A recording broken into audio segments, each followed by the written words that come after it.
আমার প্রিয় সকল ছাত্রছাত্রী, আশা করি তোমরা সকলে খুব ভালো আছো।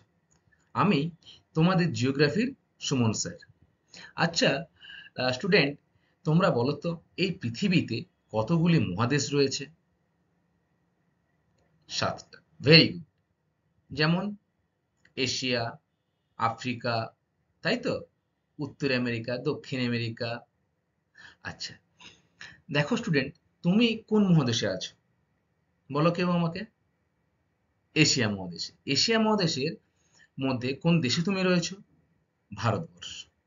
দেখো, এই যে এশিয়া, আফ্রিকা, ইউরোপ, যে বিভিন্ন মহাদেশগুলি রয়েছে, সেই মহাদেশগুলি সম্পর্কে কিন্তু আমাদের জানতে হবে এবং বুঝতে হবে, তাই তো? তাহলে স্টুডেন্ট, আজকে কিন্তু আমি তোমাদের বইয়ের নবম অধ্যায় উত্তর আমেরিকা মহাদেশ সম্পর্কে বিস্তারিত আলোচনা করব।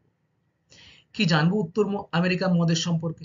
জানবো এই মহাদেশ কে এবং কিভাবে আবিষ্কার করেছে, সীমানা বা অবস্থান এর কোথায়।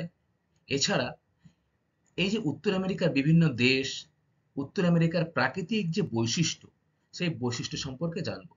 তবে আজকের ক্লাসের শুরুতেই আমি তোমাদের বলে দেই, আজকে কিন্তু আমি স্টুডেন্ট এই যে প্রাকৃতিক বৈশিষ্ট্যের যে বিভিন্ন ভাগ, যেমন ভূপ্রকৃতি, নদ-নদী, জলবায়ু, স্বাভাবিক উদ্ভিদ, এর মধ্যে আমি ভূপ্রকৃতি এবং নদ-নদী এই দুটি নিয়ে কিন্তু বিস্তারিত আলোচনা করব। জলবায়ু এবং স্বাভাবিক উদ্ভিদ আমি পরে একটা ক্লাসে তোমাদের সাথে আবার আলোচনায় আসব। তাহলে চলো, আজকের ক্লাসটা তোমরা মন দিয়ে শোনো। শুরু করছি আজকের ক্লাস, উত্তর আমেরিকা।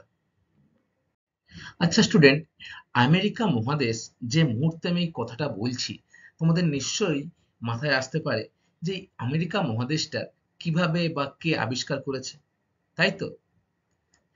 তোমাদের যদি আমি এখন জিজ্ঞাসা করি যে তোমরা বলো আমেরিকা মহাদেশ কে আবিষ্কার করেছে, তোমরা কি বলবে? তোমরা কিন্তু এক কথায় বলবে ক্রিস্টোফার কলম্বাস, তাই তো? হ্যাঁ, সেই ছোটবেলা থেকে কিন্তু আমরা পড়ে আসছি যে ক্রিস্টোফার কলম্বাস 1492 খ্রিস্টাব্দে একজন ইতালিয়ান নাবিক ছিলেন তিনি।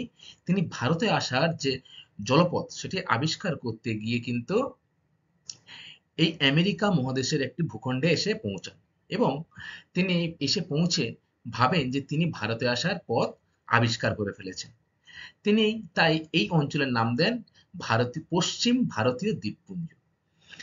তিনি কিন্তু প্রায় 2 মাস সমুদ্রে তার জাহাজের সাথে থেকেছেন এবং 2 মাস পরে কিন্তু এই নতুন ভূখণ্ডে এসেছেন।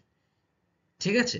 কিন্তু তিনি এই অঞ্চলটাকে ভুল করে ভারতীয় দ্বীপপুঞ্জ ভেবে বসেন। এরপর তিনি এখান থেকে কিন্তু চলে যান এবং পরে আরো 2-3 বার কিন্তু এখানে আসেন। ঠিক আছে?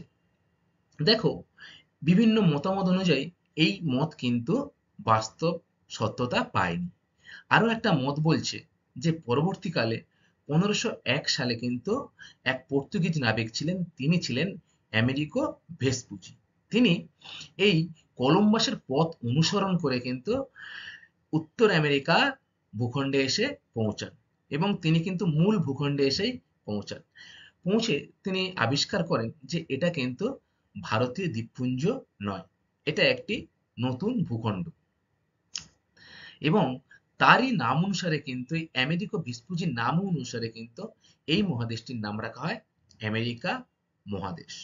পরে উত্তর দিকের অংশ উত্তর আমেরিকা এবং নিচের দিকের অংশ দক্ষিণ আমেরিকা দুটো ভাগ হয়ে যায়। তোমরা আজকে কিন্তু উত্তর আমেরিকা সম্পর্কে জানবে।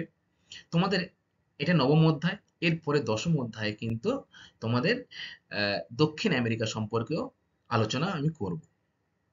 তাহলে তোমরা জানলে কিভাবে আমেরিকা নামকরণ হয়। তবে স্টুডেন্ট, এটা কিন্তু তোমরা মনে রাখবে, আজ থেকে কিন্তু 500 বছর আগে এই উত্তর আমেরিকা মহাদেশের কথা মানুষ জানতো না। ভাবো, মাত্র 500 বছর আগে কিন্তু মানুষ এই মহাদেশটার কথা জানতো না। তাই এই মহাদেশ যখন আবিষ্কার হয় এবং এই 500 বছর পরেও কিন্তু এই মহাদেশকে নবীন মহাদেশ বা পৃথিবীর নতুন মহাদেশ কিন্তু বলা হয়। দেখো স্টুডেন্ট, এই মহাদেশ অনেক পরে আবিষ্কার হওয়া সত্ত্বেও কিন্তু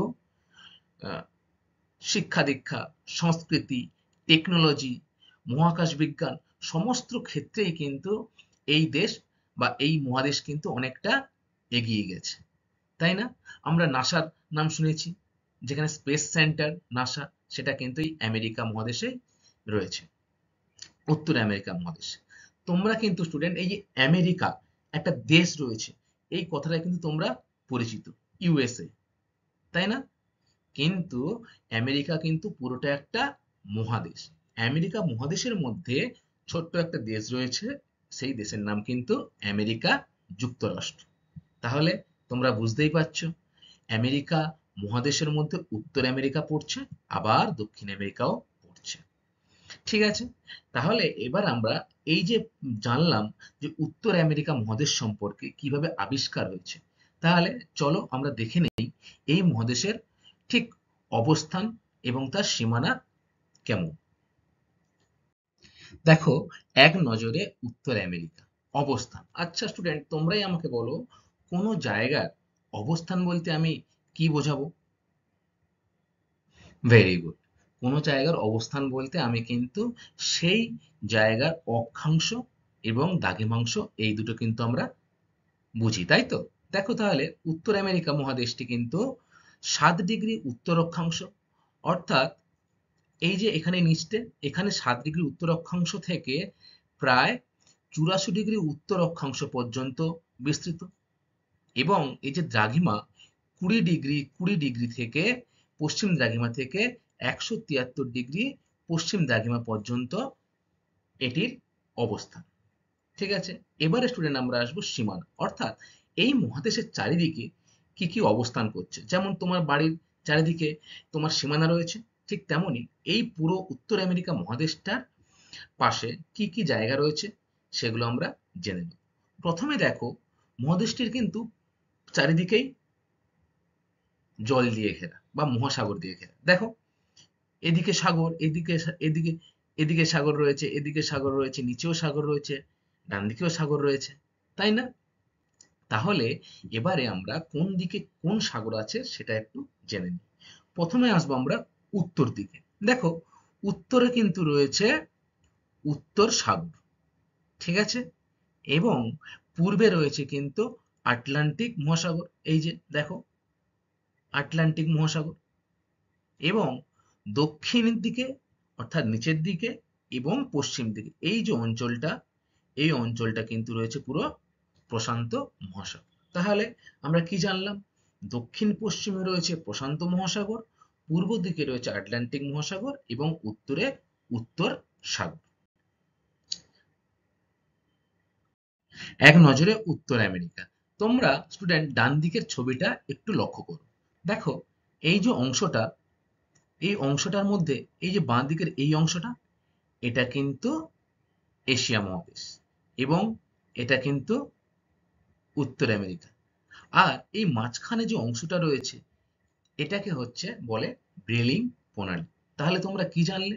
যে এশিয়া মহাদেশ এবং উত্তর আমেরিকাকে বিচ্ছিন্ন করেছে বা পৃথক করেছে কিন্তু বেরিং প্রণালী। আচ্ছা, এরপরে দেখো স্টুডেন্ট, উত্তর আমেরিকা এবং দক্ষিণ আমেরিকা কিন্তু মাঝখানে সম্পূর্ণ একটা ভূখণ্ড রয়েছে, যার নাম কিন্তু পানামা যোজক। আচ্ছা, যোজক কথার অর্থ কি তোমাদের মনে হতেই পারে। যোজক কথার অর্থ হলো স্টুডেন্ট, যখন দুটি মহাদেশকে কোনো একটি সংকীর্ণ ভূখণ্ড দ্বারা যুক্ত করা হয়, সেই যুক্ত যে অংশটা সেটাকে বলা হয় কিন্তু যোজক। তাহলে তোমরা পরীক্ষায় আসলে বলতেই পারবে যে উত্তর আমেরিকা আর দক্ষিণ আমেরিকার কে পৃথক করেছে কে? পানামা যোজক।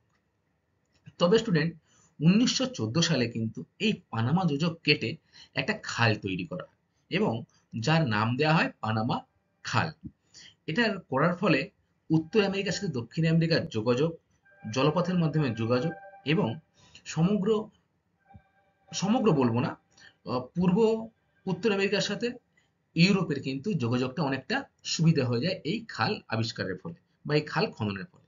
তাই বর্তমানে কিন্তু বলা হয় যে উত্তর আমেরিকা এবং দক্ষিণ আমেরিকা এই দুটি মহাদেশকে কিন্তু বিচ্ছিন্ন করেছে কোন খাল? পানামা খাল। এটা কিন্তু খুব ইম্পর্টেন্ট একটা প্রশ্ন, তোমরা কিন্তু পরীক্ষার জন্য এটা মনে রাখবে। এক নজরে উত্তর আমেরিকা। দেখো স্টুডেন্ট, উত্তর আমেরিকার যে প্রধান নদী রয়েছে সেই নদীটির নাম কিন্তু মিসিসিপি, মিসৌরি। ঠিক আছে? এরপরে উত্তর আমেরিকার যে উচ্চতম শৃঙ্গ সেটার নাম ম্যাককিনলে। এই ম্যাককিনলে কিন্তু স্টুডেন্ট আলাস্কা যে রেঞ্জ রয়েছে সেই আলাস্কা রেঞ্জের সর্বোচ্চ শৃঙ্গ এবং সমগ্র উত্তর আমেরিকার সর্বোচ্চ শৃঙ্গ এই ম্যাককিনলে। চলো তাহলে আমরা দেখে নিই এবার উত্তর আমেরিকা মহাদেশের মধ্যে কয়েকটি গুরুত্বপূর্ণ দেশ রয়েছে সেগুলো সম্পর্কে জানো। তার আগে প্রথমে আমাদের জানতে হবে উত্তর আমেরিকার মোট দেশের সংখ্যা কয়টি। দেখো স্টুডেন্ট, উত্তর আমেরিকায় কিন্তু মোট দেশের সংখ্যা 23টি। এটা তোমরা মনে রাখবে। কয়েকটি বিখ্যাত দেশের নাম শোনো। কানাডা, তোমার নিচের দিকে ছবিটা লক্ষ্য করো, এই দেখো কানাডা, যুক্তরাষ্ট্র, তারপরে নিচের দিকে রয়েছে মেক্সিকো। এইসব দেশগুলো কিন্তু এখানকার বিখ্যাত বিখ্যাত দেশ। এদের মধ্যে কিন্তু সব থেকে যে দেশটা আয়তনে বড় তার নাম কিন্তু কানাডা। আচ্ছা, এবারে স্টুডেন্ট, এই যে মহাদেশ এই মহাদেশে অনেকগুলো কিন্তু বিখ্যাত শহর রয়েছে। হুম, তার মধ্যে সব থেকে বিখ্যাত শহর হচ্ছে ওয়াশিংটন ডিসি। তোমরা আমেরিকা যুক্তরাষ্ট্র বলে একটা দেশ শুনেছো নাম, একটু আগে যেটা আমি বললাম, সেই আমেরিকা যুক্তরাষ্ট্রের রাজধানী কিন্তু ওয়াশিংটন ডিসি। এছাড়া new York, California, Mexico city, Chicago শহর কিন্তু রয়েছে এই বিখ্যাত শহরের মধ্যে। আচ্ছা, চিকাগো শহর নাম শুনলেই আমাদের কিন্তু একজনের কথা মনে পড়ে, বলতে পারবে? এখানে কিন্তু একজন আমাদের বাঙালি একজন ধর্ম সম্মেলন হয়েছিল, সেখানে গেছিলেন এবং তিনি তার বক্তৃতার মাধ্যমে সারা পৃথিবীর মন জয় করেছিলেন। কে বলতো? ভেরি গুড, খুব ভালো বলেছ। তিনি হলেন স্বামী বিবেকানন্দ। আচ্ছা, ঠিক আছে, তাহলে এই গেল এক নজরে উত্তর আমেরিকা। এবারে স্টুডেন্ট আমরা এই উত্তর আমেরিকার যে প্রাকৃতিক বৈশিষ্ট্য সেই বৈশিষ্ট্য সম্পর্কে জানব। উত্তর আমেরিকার প্রাকৃতিক বৈশিষ্ট্য। প্রাকৃতিক বৈশিষ্ট্যের মধ্যে স্টুডেন্ট জলবায়ু, স্বাভাবিক উদ্ভিদ, ভূপ্রকৃতি এবং নদ নদী এই চারটি বিষয় কিন্তু পড়ে। আজকের ক্লাসে কিন্তু স্টুডেন্ট আমি তোমাদের ভূপ্রকৃতি এবং নদ নদী সম্পর্কে আলোচনা করব। প্রথমেই দেখো ভূপ্রাকৃতিক বৈচিত্র্য। আচ্ছা স্টুডেন্ট, তোমরা তো প্রায় সকলেই জানো যে কোনো অঞ্চলের ভূপ্রকৃতি বলতে গেলে সেই অঞ্চলের যে ভূমিরূপ সেটা কেমন তাই বোঝায়। যে অঞ্চলটা উঁচু না নিচু, কোথাও অঞ্চল আবার উঁচু কোথাও আবার অঞ্চল নিচু, তাই তো? অর্থাৎ ভূমিভাগের যে ওঠানামা সেটাকে কিন্তু বোঝায়। এই ভূমিভাগের কিন্তু এই কোথাও উঁচু কোথাও নিচু এই ভিত্তিতে উত্তর আমেরিকা মহাদেশকে কিন্তু স্টুডেন্ট চারটি ভাগে ভাগ করা যায়। সেই ভাগগুলো কি কি? দেখো, প্রথমেই আসবে পশ্চিমের পার্বত্য অঞ্চল। অর্থাৎ এই যে পশ্চিম দিকে তোমরা ছবিতে দেখো, এই যে পশ্চিম দিকে যে পর্বতগুলো রয়েছে এই অংশগুলোকে কিন্তু বলা হচ্ছে পশ্চিমের পার্বত্য অঞ্চল। মধ্যভাগের সমভূমি অঞ্চল দ্বিতীয়। দেখো এই যে হলুদ রঙের যে অংশটা রয়েছে মধ্যভাগে মাঝখানে, পুরো সমগ্র অঞ্চলটা উত্তর থেকে একেবারে নিচ অব্দি এই অঞ্চলটা কিন্তু মধ্যভাগের সমভূমি অঞ্চল। তারপরে দেখো স্টুডেন্ট রয়েছে কানাডীয় বা লরেন্সীয় উচ্চভূমি। এই হাডসন উপসাগর তোমরা দেখতে পাচ্ছ ছবিতে, এই হাডসন উপসাগর, এই উপসাগরকে কেন্দ্র করে যে অঞ্চলটা গড়ে উঠেছে সে অঞ্চলটা কিন্তু হচ্ছে কানাডীয় বা লরেন্সীয় উচ্চভূমি। আর যেটা লাস্ট 4 নম্বরে আসছে সেটা হচ্ছে পূর্ব দিকের উচ্চভূমি। অর্থাৎ এই মহাদেশের একেবারে পূর্ব দিকে এই যে উচ্চভূমিগুলো রয়েছে, এই যে উঁচু জায়গাগুলো রয়েছে, এই ভূমিগুলোকে কিন্তু বলা হচ্ছে পূর্ব দিকের উচ্চভূমি। স্টুডেন্ট, আমরা কিন্তু প্রতিটা এই যে ভাগ চারটে এই প্রতিটা ভাগ সম্পর্কেই বিস্তারিত আলোচনা করব। তাহলে চলো শুরু করি। প্রথম পয়েন্ট দিয়ে কিন্তু শুরু করছি, পশ্চিমের পার্বত্য অঞ্চল বা কর্ডিলেরা। দেখো, 1 নম্বর রয়েছে স্টুডেন্ট পশ্চিমের পার্বত্য অঞ্চল বা কর্ডিলেরা। আচ্ছা, তোমরা ছবিটা কিন্তু স্টুডেন্ট লক্ষ্য করো। দেখো এই যে পশ্চিম প্রান্তে যে প্রশান্ত মহাসাগর রয়েছে, যে বিস্তীর্ণ অঞ্চল জুড়ে প্রশান্ত মহাসাগর রয়েছে, এই প্রশান্ত মহাসাগরের উপকূল বরাবর, অর্থাৎ উপকূল কথার অর্থ কি? যে প্রশান্ত মহাসাগরের সমুদ্রের তীরবর্তী অঞ্চল, তাই তো? এই তীরবর্তী অঞ্চল বরাবর কিন্তু উত্তরে এই যে বেরিং প্রণালী, এখান থেকে পুরো একদম দক্ষিণে যে আমরা পড়লাম পানামা খাল, সেই পানামা খাল অবধি কিন্তু এই পশ্চিমের পার্বত্য অঞ্চল বিস্তৃত হয়েছে।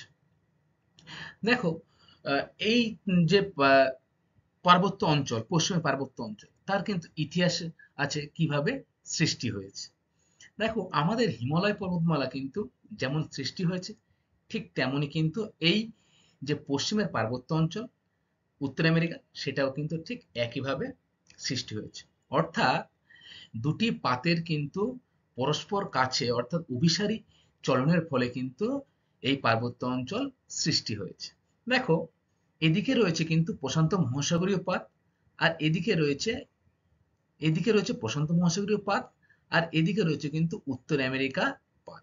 দুটি পাত যখন পরস্পরের দিকে অভিসারী চলনের ফলে মুখোমুখি সংঘর্ষ করছে, তখন কিন্তু ভাঁজ খেয়ে কিন্তু যে পর্বতমালা সৃষ্টি হচ্ছে, সেটা কিন্তু এই পশ্চিমের পার্বত্য অঞ্চল। আচ্ছা স্টুডেন্ট, আমি কিন্তু একটা শব্দ ইউজ করলাম, কি শব্দ বলতো? ভাঁজ। তাহলে ভাঁজ খাওয়ার ফলে সৃষ্টি হওয়ার জন্য কিন্তু এই পর্বতমালাগুলোকে আমরা কি বলতে পারি? ভঙ্গিল পর্বত। অর্থাৎ পশ্চিমের যে পার্বত্য অঞ্চল, সেটা আমাদের যে হিমালয় পার্বত্য অঞ্চলে রয়েছে, সেই একই রকম ভাবে সৃষ্টি হয়েছে। তাই এটাকে আমরা কি বলবো? নবীন ভঙ্গিল পর্বত। আশা করি তোমরা বুঝতে পেরেছো। এবারে দেখো, এই যে পর্বত শৃঙ্গ, এখানে অনেক রয়েছে, পর্বত শ্রেণী রয়েছে। সেই পর্বত শ্রেণীর মধ্যে গুলো কিছু কিছু উল্লেখযোগ্য পর্বত শ্রেণী রয়েছে। তার মধ্যে দেখো, post range, Alaska, books range প্রভৃতি কিন্তু বড় বড় পর্বত শ্রেণী রয়েছে। এদের মধ্যে এই যে আলাস্কা রেঞ্জের কথা আমি বললাম, এরকম জায়গায় রয়েছে। দেখো, এই যে আলাস্কা রেঞ্জ, এই আলাস্কা রেঞ্জের মধ্যে রয়েছে উত্তর আমেরিকার সব থেকে উঁচু স্থান বা উচ্চতম শৃঙ্গ, যার নাম কিন্তু কি বলো? আমি একটু আগে বলেছি তোমাদের। ভেরি গুড, ম্যাককিনলে, তাই তো? হ্যাঁ, এই আলাস্কা রেঞ্জের মধ্যে কিন্তু উত্তর আমেরিকার উচ্চতম শৃঙ্গ ম্যাককিনলে কিন্তু অবস্থান করছে। ঠিক আছে?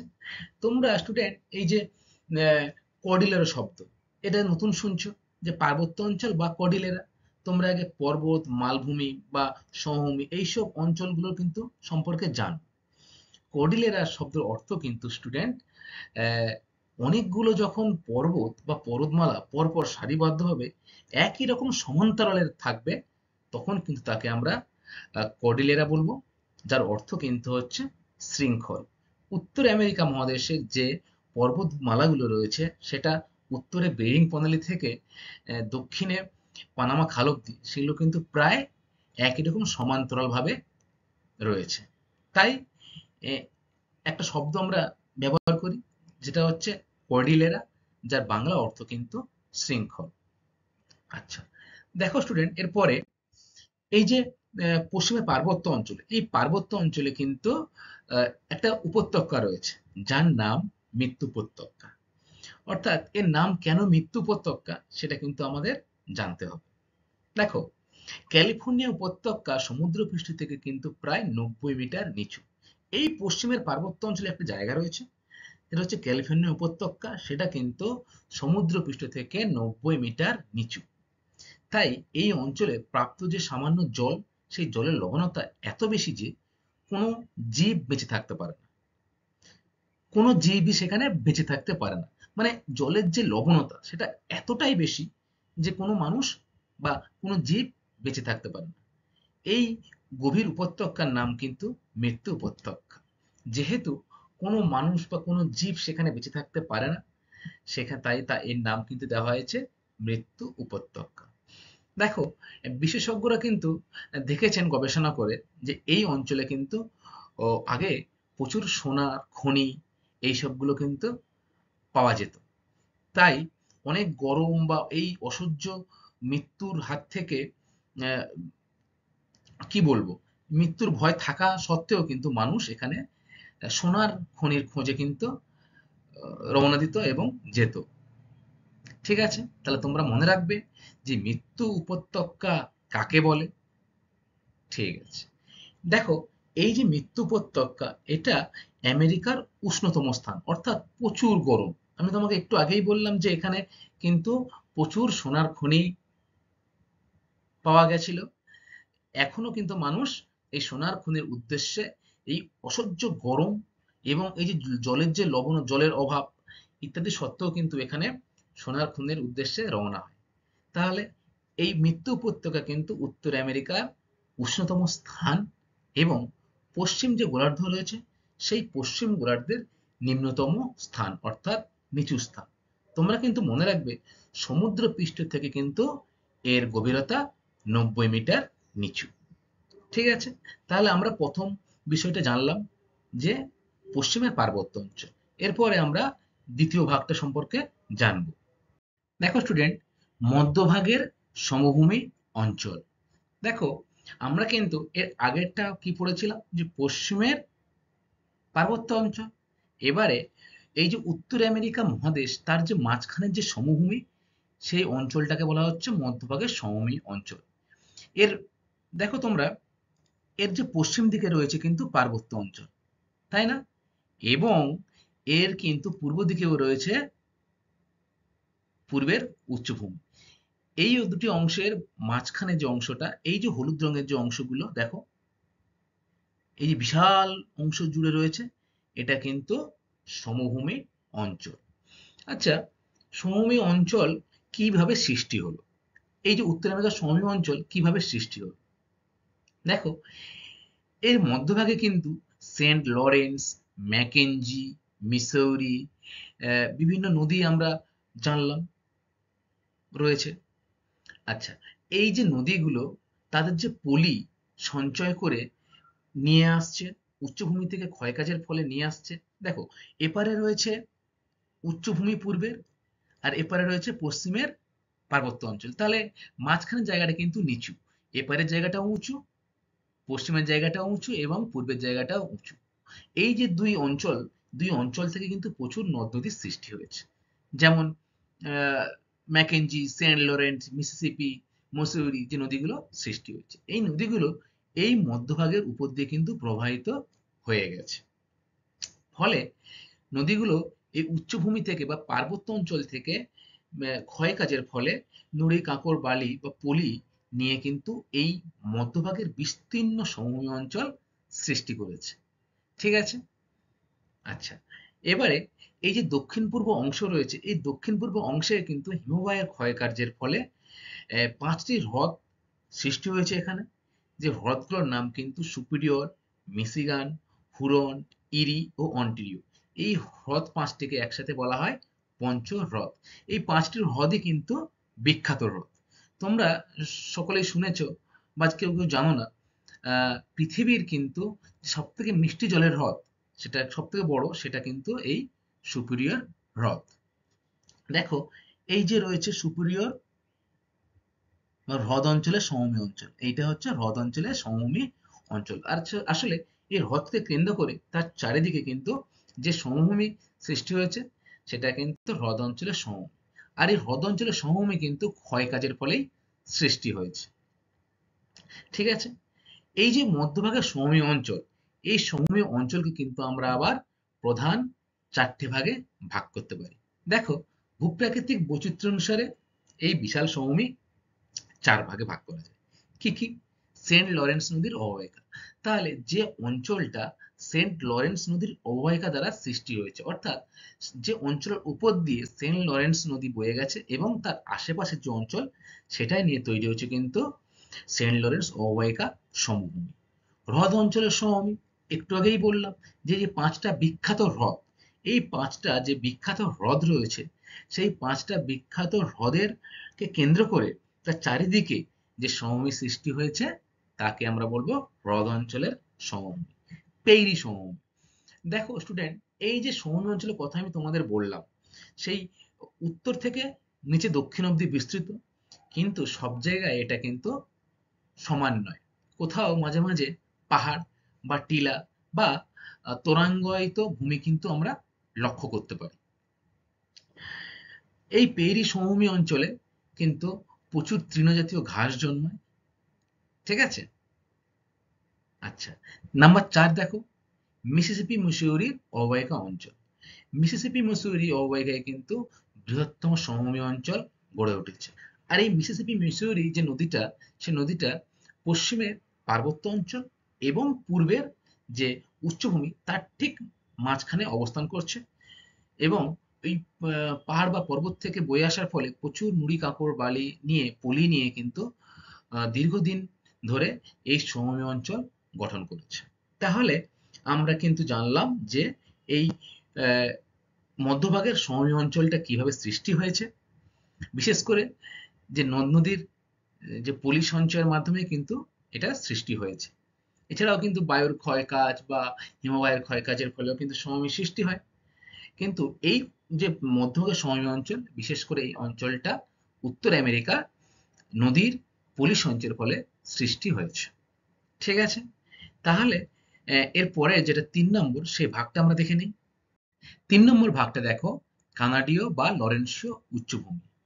দেখো, তোমরা ছবিতে লক্ষ্য করো স্টুডেন্ট, উত্তর আমেরিকা মহাদেশের যে একেবারে উত্তর দিকে হাডসন উপসাগর রয়েছে, এই হাডসন উপসাগরকে কেন্দ্র করে এর চারপাশে যে এই যে অঞ্চলটা উচ্চভূমি, এই অঞ্চলটাকে বলা হয় কিন্তু কানাডীয় সিল্ড অঞ্চল। ঠিক আছে। এই অঞ্চলটা কিন্তু স্টুডেন্ট অনেক পুরনো প্রাচীন শিলা দ্বারা কিন্তু গঠিত। হ্যাঁ, এবং বহু বছর ধরে বিভিন্নভাবে ক্ষয়প্রাপ্ত হয়ে, সেটা প্রাকৃতিকভাবেও, বিশেষ করে হিমবাহ, বায়ু ইত্যাদি বা নদ নদী বিভিন্নভাবে ক্ষয়কাজের ফলে এই অঞ্চলটি কিন্তু ধীরে ধীরে উচ্চভূমি বা মালভূমির রূপ ধারণ করেছে। আর এই কানাডীয় শিল্ড অঞ্চলকে কিন্তু আর একটা অপর নাম রয়েছে, সে নামটা কিন্তু তোমরা মনে রাখবে সকলেই, লরেন্সীয় উচ্চভূমি। তাহলে কি জানলাম, যে 3 নম্বর ভাগটা কানাডীয় শিল্ড অঞ্চল বা লরেন্সীয় উচ্চভূমি। এরপরে আমরা 4 নম্বর যে ভাগটা, সেই ভাগটা সম্পর্কে জানবো। দেখো, 4 নম্বর পয়েন্ট স্টুডেন্ট, পূর্ব দিকের উচ্চভূমি। অর্থাৎ তোমরা কিন্তু ছবিটির দিকে লক্ষ্য রাখো এবং দেখো, এই যে পূর্ব দিকের যে উত্তরের যে ল্যাব্রাডর থেকে একদম দক্ষিণের কিন্তু যে রয়েছে যে আলবামা বা আলাবামা যে অঞ্চল, সেই অঞ্চলের মাঝখানের যে অংশটা, সেটা কিন্তু রয়েছে পূর্বের উচ্চভূমি।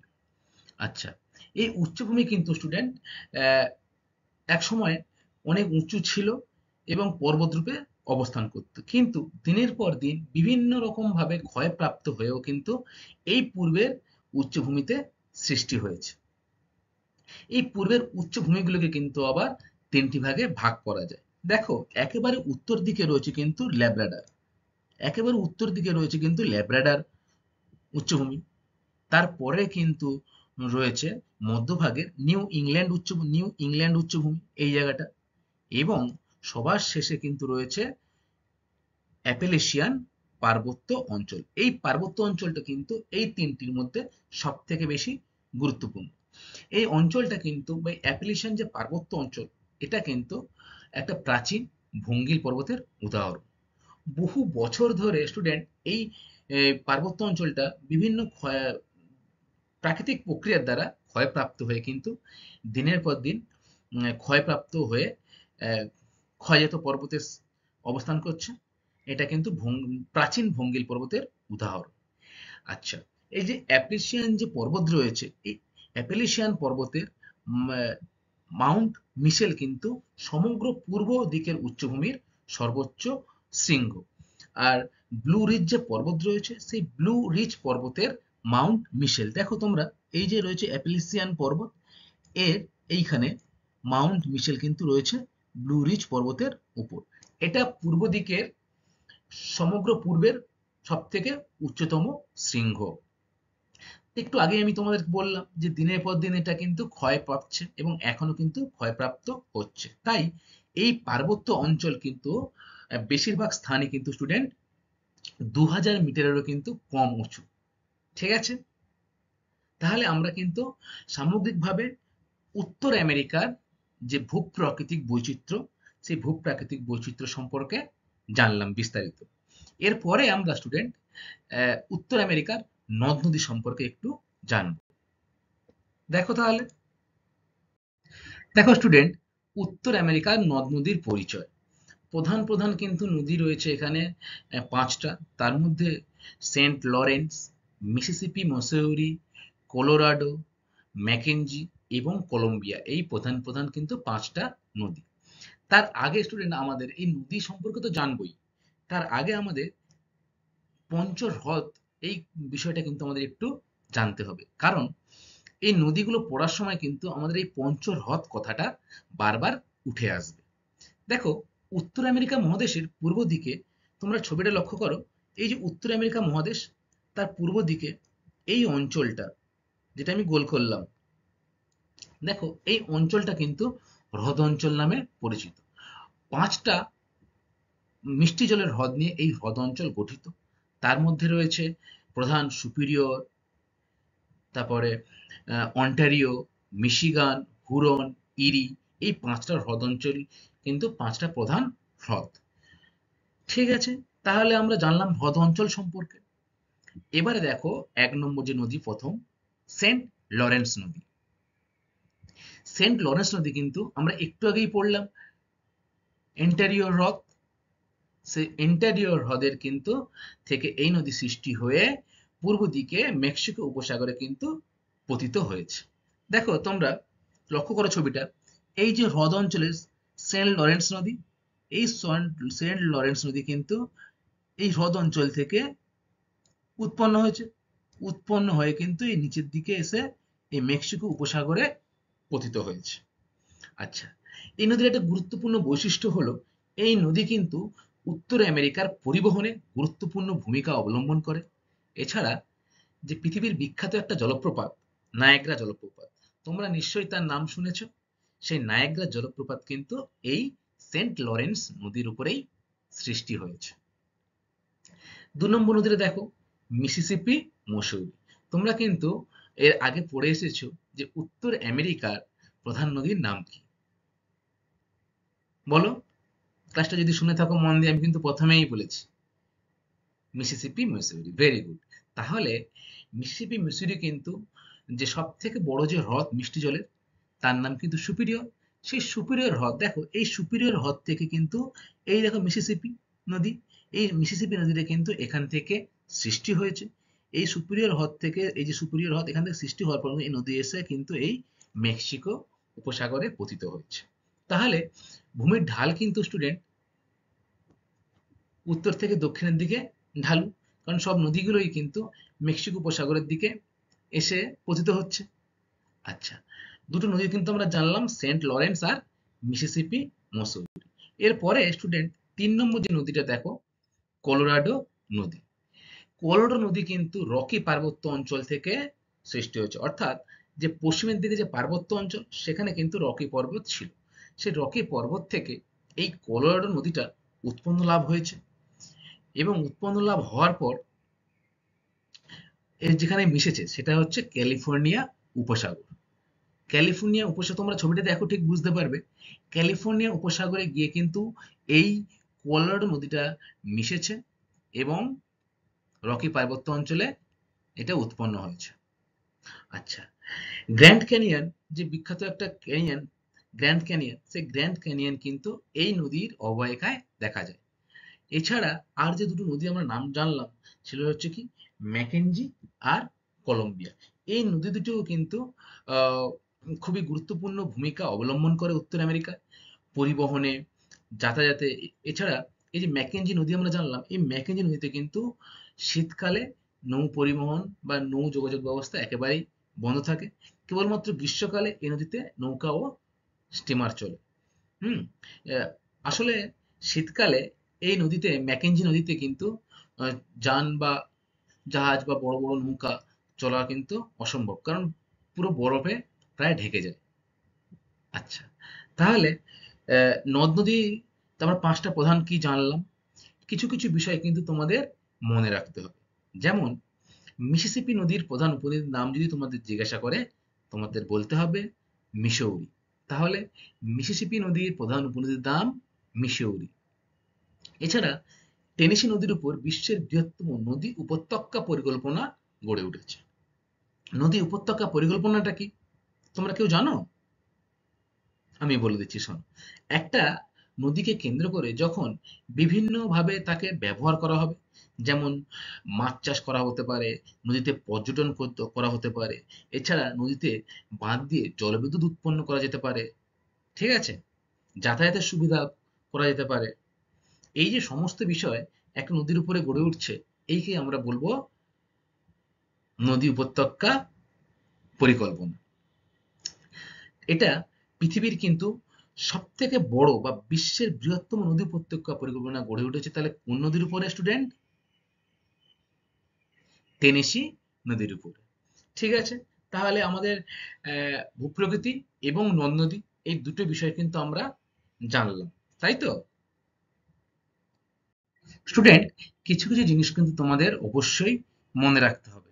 দেখো, আহ, প্রথমেই দেখো, পৃথিবীর বৃহত্তম সুপেয় জলের হ্রদ কিন্তু সুপিরিয়র।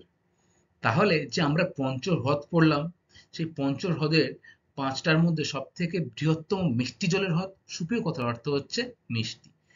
সব থেকে বেশি মিষ্টি জল বা সব থেকে বৃহৎ রয়েছে আয়তনে, সেটা কিন্তু সুপিরিয়র হ্রদ। এছাড়া মিশিগান, হুরন, ইরিও, অন্টারিও যে চারটি রয়েছে, সেগুলোও কিন্তু মিষ্টি জলের হ্রদ।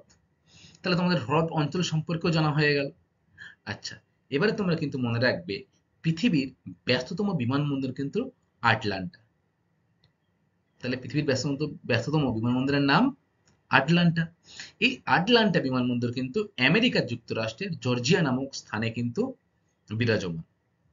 এবং আহ, সেখানে ব্যস্ততমতার কারণ একটাই, প্রচুর ফ্লাইট ওঠানামা করে, একসাথে অনেক রানওয়ে বা এয়ারপোর্ট রয়েছে, তাই এটি পৃথিবীর ব্যস্ততম বিমানবন্দর। উত্তর আমেরিকার যে অবস্থিত পৃথিবীর বৃহত্তম দ্বীপ কিন্তু গ্রিনল্যান্ড।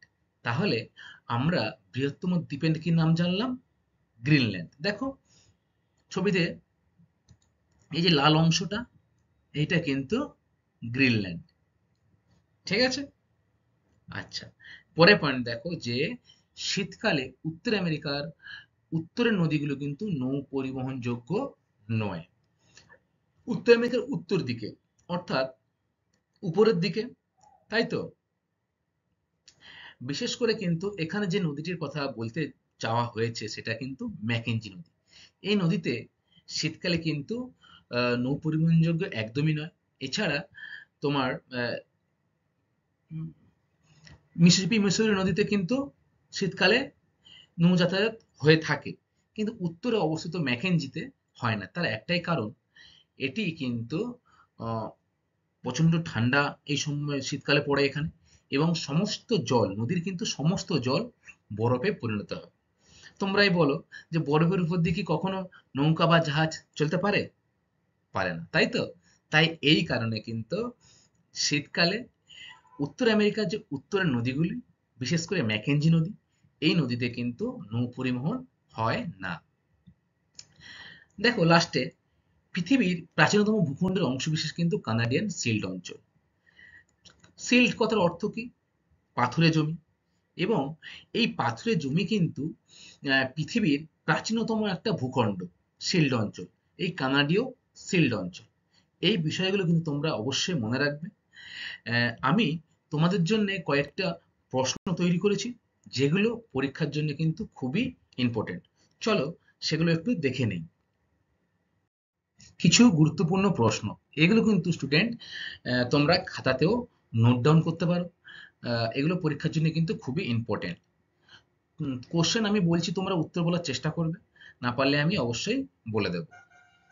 দেখো, প্রথম কোশ্চেনে আমরা আসি, উত্তর আমেরিকার প্রধান নদীর নাম কি? আমরা সকলেই জানি, বলে ফেলো তাহলে। Very good. উত্তর আমেরিকা মহাদেশের প্রধান নদীর নাম হচ্ছে মিসিসিপি মসৌরি। তাহলে তোমরা আমাকে বলো, এই যে মিসিসিপি নদী, এই মিসিসিপি নদীর প্রধান উপনদীর নাম কি? ভেরি গুড, মিসৌরি, তাই তো। আচ্ছা, দেখো 2 নম্বর কোশ্চেন, উত্তর আমেরিকা মহাদেশের উচ্চতম শৃঙ্গের নাম কি? উত্তর আমেরিকার উচ্চতম শৃঙ্গের নাম কি বলো? পশ্চিমে পার্বত্য অঞ্চলে রয়েছে, উত্তরের দিকে আলাস্কা রেঞ্জে। Very good, McKinley. তাহলে ম্যাককিনলে কিন্তু উত্তর আমেরিকা মহাদেশের সর্বোচ্চ শৃঙ্গ। এরপরে দেখো 3 নম্বর পয়েন্ট, উত্তর ও দক্ষিণ আমেরিকাকে পৃথক করেছে কে? খুবই একটা গুরুত্বপূর্ণ প্রশ্ন, বলো। পানামা খাল, ভেরি গুড। তাহলে উত্তর ও দক্ষিণ আমেরিকাকে কিন্তু বিচ্ছিন্ন করেছে পানামা খাল। বর্তমানে এই পানামা খালের দ্বারা কিন্তু উত্তর আমেরিকা এবং দক্ষিণ আমেরিকার মধ্যে যোগাযোগ ব্যবস্থা অনেক উন্নত হয়েছে নৌ পরিবহন মাধ্যমে। আচ্ছা, বিশ্বের বৃহত্তম নদী উপত্যকা পরিকল্পনা গড়ে উঠেছে কোন নদীর উপর? বলো। ভেরি গুড, টেনেসি নদীর উপরে কিন্তু এই নদী পরিকল্পনা গড়ে উঠেছে। পঞ্চহ্রদ কাকে বলে? এটা তোমরা সকলেই জানো। পরেরটা দেখো 6, কর্ডিলেরা শব্দের অর্থ কি?